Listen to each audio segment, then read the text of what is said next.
DSC preparation కి మిగిలిన తక్కువ సమయాన్ని డిఎస్సి 2024 యాప్ లేదా DSC2024.com తో జాబ్ ని సాధించండి. వయస్సు పైబడుతున్న వివాహం కాని యువకులే వారి టార్గెట్.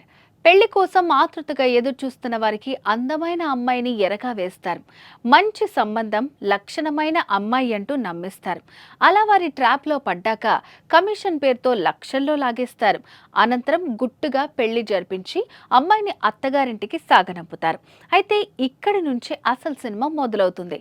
అత్తగారింటికి వెళ్లిన ఆ అమ్మాయి 2-3 రోజుల పాటు అనుకువగా మెసులుతుంది. అనంతరం అదను చూసి ఇంట్లో విలువైన వస్తువులతో ఉడాయిస్తుంది.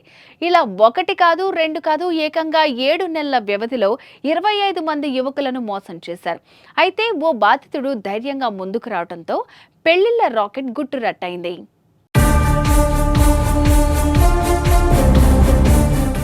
ఉత్తరప్రదేశ్లోని మహారాజ్గంజ్కు చెందిన అనురాధ పాశ్వాన్ గతంలో ఓ ఆసుపత్రిలో పనిచేసింది. భర్తతో గొడవల కారణంగా విడాకులు తీసుకున్న అనురాధ ఆ తర్వాత మధ్యప్రదేశ్కు మక్కా మార్చింది. ఈ నేపథ్యంలో భోపాల్లో నివసిస్తున్న ఓ పెళ్లిళ్ల రాకెట్తో చేతులు కలిపింది. పెళ్లి కోసం ఆతృతగా ఎదురు చూస్తున్న యువకులను ఈ ముఠా సభ్యులు లక్ష్యంగా చేసుకునేవారు. సంబంధం కుదిర్చి పెడతామని చెప్పి భారీగా కమిషన్ వసూలు చేసి అనురాధ ఫోటో చూపించేవారు. ఆపై చట్టబద్ధంగా వివాహం జరిపించేవారు. ఆ తర్వాత అనురాధ కొద్ది రోజులు అత్తారింట్లో ఉండి వీలు చిక్కగానే బంగారం, నగదు, ఎలక్ట్రానిక్ వస్తువులతో రాత్రికి రాత్రే ఉడాయించేది. ఇలా వివిధ రాష్ట్రాల్లో 7 నెలల్లో 25 మందిని మోసం చేసింది.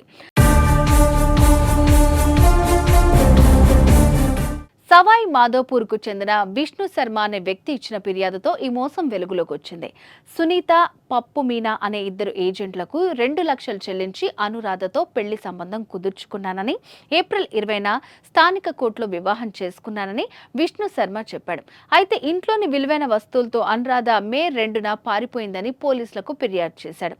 ఇక శర్మ ఫిర్యాదుతో రంగంలోకి దిగిన పోలీసులు ఒక కానిస్టేబుల్ను పెళ్లి కొడుకుగా నమ్మించి పంపించారు. ఏజెంట్తో సంప్రదింపులు జరపగా అనురాధ ఫోటో చూపించారు.